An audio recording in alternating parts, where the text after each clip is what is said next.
পবিত্র জিলহজ মাস, আমরা সবাই জানি যে আজকের সৌদিতে ঈদ উজ জোহা কুরবানির ঈদ উদযাপিত হচ্ছে। গতকাল ছিল আরাফাতের দিন। হাজি সাহেবরা আরাফাতের থেকে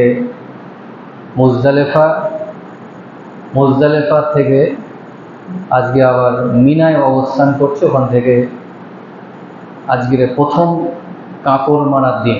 শয়তানকে আজকে কাঁকড় মারবে, একটা শয়তান। আমি সকালবেলা দেখছিলাম, লাইভে দেখছিলাম, সৌদি হারামাইন শরীফের যে লাইভ টিভি, সেটাতে দেখছিলাম কি সুন্দর দৃশ্য, মনটা জুড়িয়ে যায়। তকবীরের ধ্বনিতে সারা বিশ্ব থেকে ধর্মপ্রাণ মুসলমান হাজিরা যেভাবে তকবীর দিচ্ছেন, সত্যি প্রশংসনীয়। তকবীরে তাশরিক, যেটা আজকের ফজরের নামাজ থেকে শুরু হয়েছে, আমরা সবাই একবার পড়ি, বলেন আল্লাহু আকবার, আল্লাহু আকবার, লা ইলাহা ইল্লাল্লাহ, আল্লাহু আকবার, আল্লাহু আকবার, ওয়ালিল্লাহিল হামদ। এর মানে হলো আল্লাহু আকবার মানে হলো যে আল্লাহ সর্বমহান, সর্বশক্তিমান। পৃথিবীতে যা কিছু আছে, যত মহান মহান যা আছে, সর্বশ্রেষ্ঠ মহান, অদ্বিতীয় মহান আল্লাহ। লা ইলাহা ইল্লাল্লাহ, আল্লাহ ছাড়া কোনো মাবুদ নেই। আল্লাহু আকবার, আল্লাহ মহান। ওয়ালিল্লাহিল হামদ, সমস্ত প্রশংসা কার জন্য? লিল্লাহি, আল্লাহর জন্য। সমস্ত প্রশংসা আল্লাহর। এই যে তকবীরে তাশরিক, এর উৎপত্তি কোথা থেকে? আমরা যে 5 দিন পড়ি, এটা কেন পড়া হয়, কেন পড়ি? আগাগোড়াই আপনারা জানেন যে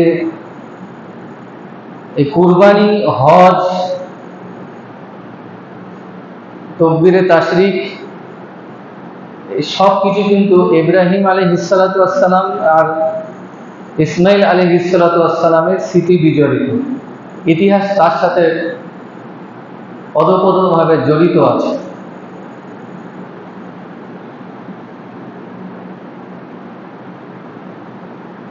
আশি 85 বছর কম বেশি বয়স যখন নবী ইব্রাহিম আলাইহিস সালাতু ওয়াস সালাম ইসমাইল আলাইহিস সালাতু ওয়াস সালাম নামে একজন পুত্র সন্তান পেলেন আল্লাহর পক্ষ থেকে, এবং বৃদ্ধ বয়সে সন্তান লাভ করার পরে তিনি মা হাজেরাকে কাবা বাইতুল্লাহ শরীফের পাশে রেখে আসলেন, এবং 7 বছর কম বেশি বয়স শিশু ইসমাইল আলাইহিস সালাতু ওয়াস সালামের, এই 7 বছর বয়সে তিনি একবারও আল্লাহর হুকুম ছিল বলে তিনি দেখতে যাননি। ইসমাইল আলাইহিস সালাতু ওয়াস সালাম রেখে চলে এসেছেন। আল্লাহর হুকুম যে রেখে চলে আসেন, দেখার হুকুম ছিল না বলে তিনি যাননি। মা হাজেরা আলাইহিস সালাতু ওয়াস সালাম তিনিও কতটা ধৈর্যশীল, যে বাপের বাড়িও জায়গা হলো না, এই স্বামীর বাড়িতেও জায়গা হলো না। তিনি আল্লাহর পক্ষ থেকে এমন একটা জায়গা নির্ধারণ করা হলো, যে জায়গাটা পৃথিবীর শ্রেষ্ঠতম জায়গা, যে জায়গাটা পৃথিবীর শ্রেষ্ঠতম জায়গা। কাবা বাইতুল্লাহ শরীফের পাশে রেখে আসার হুকুম হলো কার?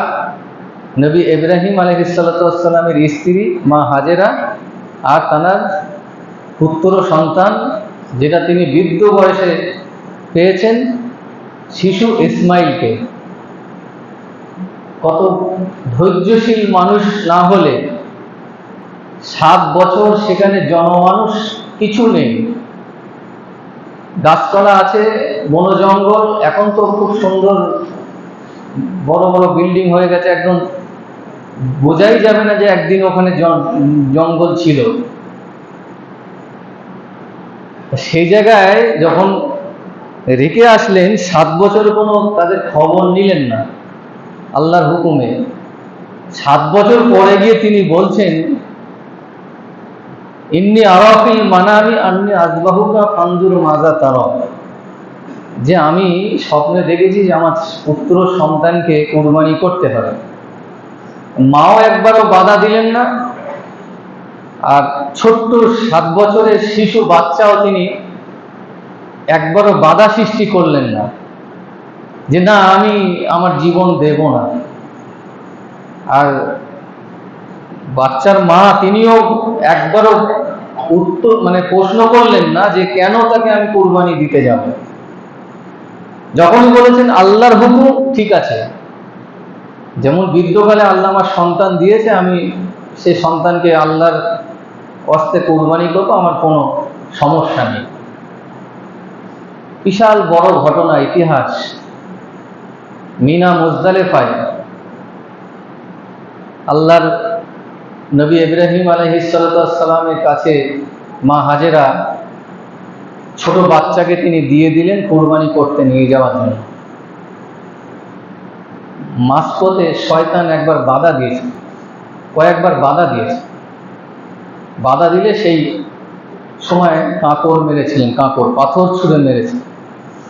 এই পাথর ছোড়াটা আজকের যে হাজি সাহেবরা আজকের পাথর ছুটছে, কালকেরও ছুটবে, তারপরের দিন 3 দিন পরস্পর পাথর ছুটতে হয়। প্রথম দিন একটা শয়তানকে, দ্বিতীয় দিন 3টে শয়তানকে, তারপরের দিন আবার 3টে শয়তানকে।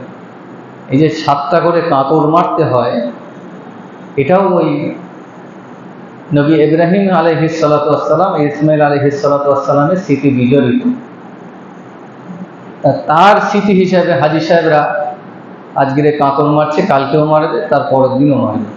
10, 11, 12 3 দিন কাঁকড় মারে। মিনা মুজদালিফায় যখন আল্লাহর নবী ইব্রাহিম আলাইহিস সালাম ইসমাইল আলাইহিস সালামকে কুরবানি করতে নিয়ে গেলেন। আচ্ছা, ইব্রাহিম আলাইহিস সালাম তো মনে করলে তিনি বাড়িতে কুরবানি করতে পারতেন,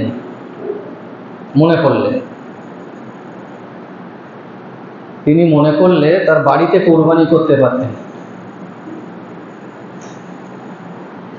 আল্লাহর হুকুম ময়দানে নিয়ে যেতে হবে, মিনা ময়দানে তিনি নিয়ে যাওয়ার হুকুম করলেন। এর দ্বারা বোঝা যায় যে ইব্রাহিম আলাইহিস সালামের একটা সুন্নাত হলো যে যদি কোনো সমস্যা, যদি কোনো জায়গার অপূরণ না থাকে, পরিবেশ পরিস্থিতি যদি থাকে, তাহলে কোনো ময়দানে গিয়ে কুরবানি করা, এটা ইব্রাহিম আলাইহিস সালামের স্মৃতি সুন্নাত। সকলে বলি সুবহানাল্লাহ। কিসের বোঝাতে পেরেছি? এখন ধরেন কিছু কিছু জায়গা আছে যেখানে ছাদের উপরে কুরবানি হচ্ছে, যেমন মেটিয়াবুরুজে গত বছরে একটা ছাদের উপরে কুরবানি দিতে গিয়ে ছাদ থেকে গরু লাফ মেরেছে, লাফ মেরে মারা গেল। গত বছর কি তার আগের বছরের ঘটনা হয়। ওখানে এত জায়গার অকুলন, কবরস্থানের ধার দিয়ে পিলিয়ার তুলে উপরে ছাদ দিয়ে তার উপরে বাস করছে, এমনও জায়গা আছে। সেখানে তো আর আমি যদি এই মশলাটা বলি, সেখানে তো আর খাটবে না। যেখানে যেরকম মশলা, সেখানে সেরকম মশলা দিতে হবে, যেখানে যে ফতোয়া, সেই ফতোয়া দিতে হবে। তা আল্লাহর নবী ইব্রাহিম আলাইহিস সালামকে আল্লাহ বললেন যে তোমার পুত্র সন্তানকে কুরবানি দিতে হবে। আচ্ছা, ইব্রাহিম আলাইহিস সালামের সেই সময় তিনি মনে করলে তো বাড়িতে কুরবানি দিতে পারতেন না? পারতেন তো। কিন্তু ময়দানে নিয়ে গেলেন কেন? মিনা ময়দানে, যেটা আপনার কাবা বাইতুল্লাহ শরীফ থেকে কম বেশি 4 কিলোমিটার দূর। 4 কিলোমিটার। এখন সুন্দর তাবু করেছে, এসি সিস্টেম করেছে। আমরা যখন 2011 সালে আল্লাহ পাক নিয়ে গেছিল, তখন এত সুন্দর তাবু বা এসি এসব কিছু ছিল না। নর্মাল তাবু করা, মোটামুটি 1 ফুট থেকে 1.5 ফুট আপনার থাকার জায়গা। এখন সুন্দর ব্যবস্থা, পার্ট বাই পার্ট, মানে তাবুর ভিতরেই মানে 2-3টে করে থাকার জায়গা সুন্দর করে সৌদি সরকার করে দিয়েছে। এখন হজে যাওয়া তো আগের থেকে অনেক মানে সহজ বা অনেক কষ্ট কম। ওই মিনা ময়দানে হাজী সাহেবদের এই 5 দিন থাকতে হবে, ওখান থেকে বিভিন্ন কাজ করতে হবে।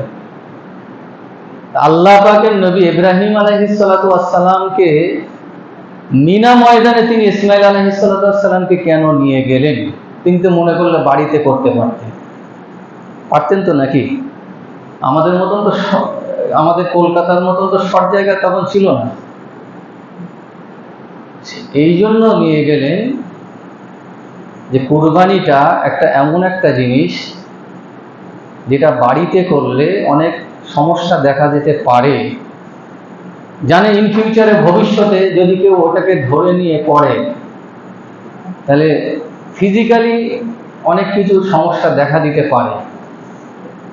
যেমন অনেক বাচ্চারা আছে, অনেক যেগুলো এই ব্লাড রক্ত দেখে তারা সহ্য করতে পারে না। অনেক বাড়ির মহিলারা আছে, তারা পারে না। মা হাজেরা আলাইহিস সালাতু ওয়াস সালামের সামনে যদি কুরবানি বাড়িতে করতেন, তাহলে নিশ্চয়ই তিনি থাকতে পারতেন না। কি তাই তো নাকি? মা কুরবানি করতে বাপের হাতে তুলে দিচ্ছে, সেটা ঠিক আছে, সেটা আমাদের কাছে সহজ না হলে মা হাজেরার কাছে সহজ, কিন্তু তার সামনে কুরবানি হবে এটা তো সহজ ব্যাপার নয়। সেজন্য আল্লাহ পাক ইব্রাহিম আলাইহিস সালাতু ওয়াস সালামের হুকুম করলেন মিনা ময়দানে তুমি চলো, কম বেশি 4 কিলোমিটার রাস্তা দূরে। সেজন্য এটা ধরে নিতে হবে যে আমরা আমাদের যতক্ষণ পর্যন্ত ময়দানে কুরবানি করার সুযোগ থাকবে, আমরা এই সুন্নত ইব্রাহিম আলাইহিস সালাতু ওয়াস সালামের সুন্নত যে ময়দানে করা, মিনা ময়দানে তো যাওয়া সম্ভব না, ময়দানে যে কোনো একটা ময়দানে আমরা কুরবানি করার চেষ্টা করব ইনশাআল্লাহ। কি তাই তো নাকি? এটা তো পালন করা যায়।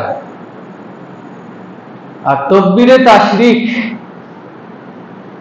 যেটা যখন ইব্রাহিম আলাইহিস সালাতু ওয়াস সালাম কুরবানি করবেন, পুরো প্রস্তুত হলেন, আল্লাহ হুকুম করলেন যে জিব্রাইল তুমি তাড়াতাড়ি চলে যাও, বেহেশত থেকে একটা দুম্বা নিয়ে ইসমাইল এর পরিবর্তে তুমি দুম্বা ওখানে সরিয়ে দাও। ফেরেশতারা সকলেই আল্লাহর কাছে, আল্লাহর দরবারে আকুতি মিনতি করছে যে এ কি করে সম্ভব হতে পারে? পৃথিবীতে মানুষ মানুষকে খুন করবে, মানুষ মানুষকে জবাই করবে, মানুষ মানুষকে কুরবানি করবে, এটা কি করে সম্ভব? আজকে যদি ইসমাইল আলাইহিস সালাতু ওয়াস সালাম কুরবানি হয়ে যায়, তাহলে তো পৃথিবীতে বাপ সন্তানকে কুরবানি করবে, এটা তো পরম্পরা চালু হয়ে যাবে। ফেরেশতারা যে জিনরা যখন আল্লাহর দরবারে কাকুতি মিনতি করলেন, আল্লাহ বললেন ঠিক আছে, আমি তো ইসমাইলকে কুরবানি আমার করার ইচ্ছাই ছিল না, আমার তো একদমই মনের ইচ্ছা নয়। জিব্রাইল তাড়াতাড়ি একটা বেহেশতি দুম্বা নিয়ে চলে যাও। জিব্রাইল আলাইহিস সালাতু ওয়াস সালাম দেখছেন আমার যদি দেরি হয়, তাহলে তো ইসমাইল আলাইহিস সালাতু ওয়াস সালাম কুরবানি হয়ে যাবে। জিব্রাইল আলাইহিস সালাতু ওয়াস সালাম আসমান থেকে তিনি তাকবীর করলেন, আল্লাহু আকবার, আল্লাহু আকবার, উচ্চ স্বরে। এইটা আওয়াজ যখন শুনতে পেলেন, তখন ইব্রাহিম আলাইহিস সালাতু ওয়াস সালাম তার ধ্যানটা, তার চিন্তা ভাবনাটা ওই দিকে চলে, আওয়াজটা যখন তিনি শুনতে পেলেন, তিনি চোখটা খুলে দেখলেন যে একটা বিশাল আসমান থেকে উচ্চ আওয়াজ একটা আসছে, আল্লাহু আকবার, আল্লাহু আকবার বলে। এই যে 2-3 সেকেন্ড 4 সেকেন্ড যে সময় লেগে গেল, এই সময়ের মধ্যে জিব্রাইল আলাইহিস সালাতু ওয়াস সালাম বেহেশত থেকে একটা দুম্বা নিয়ে এসে ইসমাইল আলাইহিস সালাতু ওয়াস সালামকে খাড়া করে দিলেন, শুইয়ে দিলেন। সে সময় আল্লাহু আকবার, আল্লাহু আকবার এই শব্দ শোনার পরে ইব্রাহিম আলাইহিস সালাম বললেন, লা ইলাহা ইল্লাল্লাহ, এই আওয়াজটা তিনি করলেন। যখন ইব্রাহিম আলাইহিস সালাম এই আওয়াজ দিলেন, দেওয়ার পরে কুরবানি করলেন, তার পরিপ্রেক্ষিতে ইসমাইল আলাইহিস সালাম বললেন, আল্লাহু আকবার, আল্লাহু আকবার, ওয়ালিল্লাহিল হামদ। এই সেই থেকেই আজ থেকে ৫,৫০০ বছর কম বেশি আগে থেকে এই তাকবীরে তাশরিক একটা দুটো বাক্য হলো হযরত জিবরাইল আলাইহিস সালাম, মাঝখানের বাক্য হলো হযরত ইব্রাহিম আলাইহিস সালাম, লাস্টের বাক্য যে আল্লাহু আকবার, আল্লাহু আকবার, ওয়ালিল্লাহিল হামদ, এটা হযরত ইসমাইল আলাইহিস সালাম তিনজনার তাকবীরকে এক জায়গা করে ওই জন্য তাকবীরে তাশরিক নামকরণ হয়েছে। সেই থেকে কুরবানির এই 5টা দিন, মানে 9 জিলহজ থেকে 13 জিলহজ পর্যন্ত প্রত্যেকটা ফরজ নামাজের পরে তাকবীরে তাশরিক পড়তে হবে। ঈদের দিন বেশি বেশি করে পড়তে হবে, এমনি সময় পড়তে হবে, কুরবানি করার সময় পড়তে হবে। এই তাকবীরে তাশরিকের উৎপত্তি হলো সেই থেকে। আমরা অনেকেই আমাদের এটা মুখস্থই নেই, তা আমরা কি করব? বোঝাতে পেরেছি? সুন্দর দৃশ্য। সেজন্য কুরবানিটা আমাদের কাছে আমরা খুব মানে নর্মালি নেই, নর্মালি নিলে হবে না। এটা এটা এটা আল্লাহকে সন্তুষ্ট করার যত রকম মাধ্যম আছে তার মধ্যে একটা অন্যতম শ্রেষ্ঠ মাধ্যম হলো কুরবানি করা। কুরবানি করা যে বান্দা আল্লাহকে কতটুকু ভালোবাসে। শুধু আপনি ভাবছেন যে আমার 10,000, 15,000, 20,000, 30,000 টাকা খরচা হয়ে যাচ্ছে, যে না, আমি ইব্রাহিম নবী আলাইহিস সালামকে, ইসমাইল আলাইহিস সালামকে ভালোবাসি। আজ যদি কুরবানি যদি ইসমাইল আলাইহিস সালাম হয়ে যেতেন, তাহলে আমার সন্তানকে কুরবানি করতে হতো। পৃথিবীতে বর্তমান যা সময়, খুঁজলে হয়তো 100 কেন 10টা সন্তানকেও পাওয়া যেত না যে কুরবানি করছে কুরবানির দিনে, যদি আল্লাহর হুকুম সেটা চালু থাকতো। যাক, আল্লাহ পাক তিনি তো বান্দাকে ক্ষতি করবেন, বান্দার কষ্ট দেবেন সেটা চান না। তিনি বান্দার ভালো হোক, বান্দার জীবন সুন্দরময় হোক, তিনি সেটা সর্বদাই চান। এবং পৃথিবীতে তার বান্দা আরো বৃদ্ধি লাভ করুক সেটা তিনি চান। সেজন্য তিনি পরিকল্পিতভাবে, সুন্দরভাবে পরিকল্পনা করে এই কুরবানির সিস্টেমটাকে চালু করেছেন। সেই সময় কোনো ঝঞ্ঝাট, কোনো ঝামেলা, কোনো অশান্তি কিছুই ছিল না। বাপ মাকে বলছে সন্তানকে কুরবানি করতে হবে। আচ্ছা, আপনি যদি আমি আমার স্ত্রীকে বলি, তাহলে মানে যদি আমি আমার স্ত্রীকে বলি সন্তানকে কুরবানি করব, মানে 3 সেকেন্ডও লাগবে না 3টে তালাক দিতে, কি তাই তো নাকি? অশান্তির শেষ থাকতো না। কেউ পারবেন কারোর সন্তানকে বলতে বা কারোর স্ত্রীকে বলতে যে আজকে আমার সন্তানকে কুরবানি করব? কেউ পারবে না। যদিও বিক্ষিপ্ত ঘটনা ঘটে কিছু লোভের কারণে, কিছু সম্পত্তির কারণে, যেরকম বাংলাদেশে একটা ঘটনা ঘটলো, 23 বিঘে না 32 বিঘে সম্পত্তির লোভে একটা নিজের কন্যা সন্তানকে হত্যা করলো। এগুলো বিক্ষিপ্ত ঘটনা, এগুলো শয়তানি চক্র।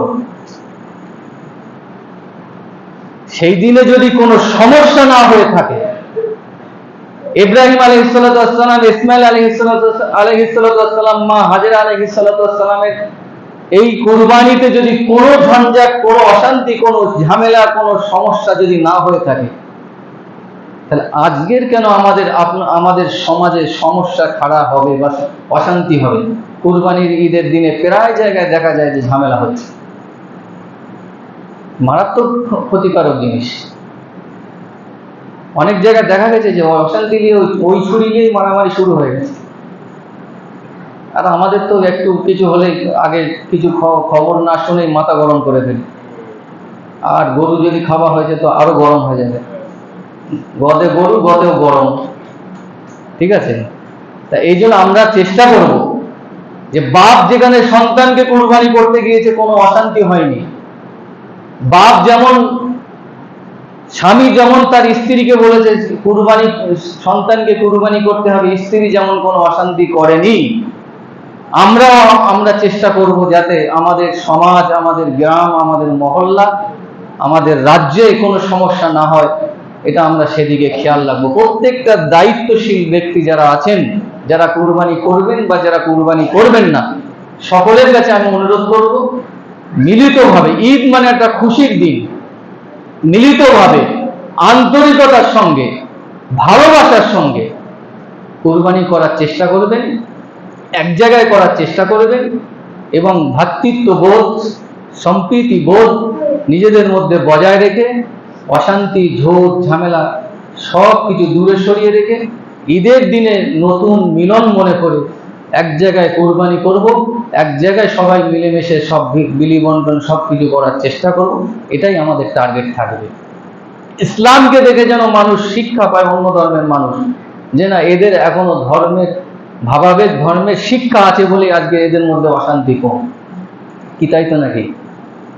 আজকে অশান্তি আমরা কোনো রকম ভাবে চেষ্টা করব না। আমাদের ছেলে মেয়েরা যারা, বিশেষ করে আমাদের যুবক ছেলেরা বাইক নিয়ে রাস্তাঘাটে চলাফেরা করবে, কেউ ধরো গোস্ত বা মাংস নিয়ে যাচ্ছে রাস্তাঘাটে, আমরা এমন ভাবে নিয়ে যাবো অন্য ধর্মের মানুষের কোনো রকম আঘাত না লাগে। কালো প্লাস্টিক ব্যবহার করার চেষ্টা করব। যেহেতু আমরা এই সমাজে, এমন একটা সমাজে বাস করি, আমাদের পাশাপাশি আমাদের হিন্দু ধর্মের মানুষরা তারা আছে, তারা আমরা তাদের সামনে দিয়ে এমনভাবে নিয়ে যেন না যাই যেন তারা কষ্ট পায়। আর যদি বলেন যে আমরা দেখতে পাচ্ছি তারা অনেক রকম ঝামেলা করার চেষ্টা করছে, তারা যদি ঝামেলা করে, তারা যদি কিছু বিক্ষিপ্তভাবে কিছু চেষ্টা করে তাই বলে আমরা করব, এই শিক্ষা ইসলাম দেয়নি। আল্লাহ রসুলকে একজনের গায়ে হাত তুলেছে, আল্লাহ রসুলকে মেরেছে, আল্লাহ রসুল তাকে জিজ্ঞাসা করেছে, বাবা তোমার হাতে লাগেনি তো? তিনি তো আমাদের রাহবার নাকি? না আমাদের পঞ্চায়েতের মেম্বার বা রাজ্যের মুখ্যমন্ত্রী, রাজ্যের মন্ত্রীরা আমাদের রাহবার, না আমাদের নেতা? কি বলেন? আমাদের নেতা কে? আমাদের নেতা কে? নবী মুহাম্মাদুর রাসূলুল্লাহ সাল্লাল্লাহু আলাইহি ওয়াসাল্লাম। তার দেখে শিক্ষা নেব আমরা। এবং তার পিতা ইব্রাহিম আলাইহিস সালাতু ওয়াস সালামের কুরবানি, তিনি যেমনভাবে সুন্দরভাবে পরিবেশ বজায় রেখে কুরবানি করেছিলেন, আমরাও সেই সুন্দরভাবে আমাদের পরিবেশকে বজায় রেখে কুরবানি করার চেষ্টা করব। আল্লাহ পাক আমাদের সকলকেই সেইভাবে সুন্দরভাবে কুরবানি করার তৌফিক দান করেন। সকলে বলি আমিন। এখন সুন্নত নামাজ হবে, সকলে সুন্নত নামাজ আদায় করেন।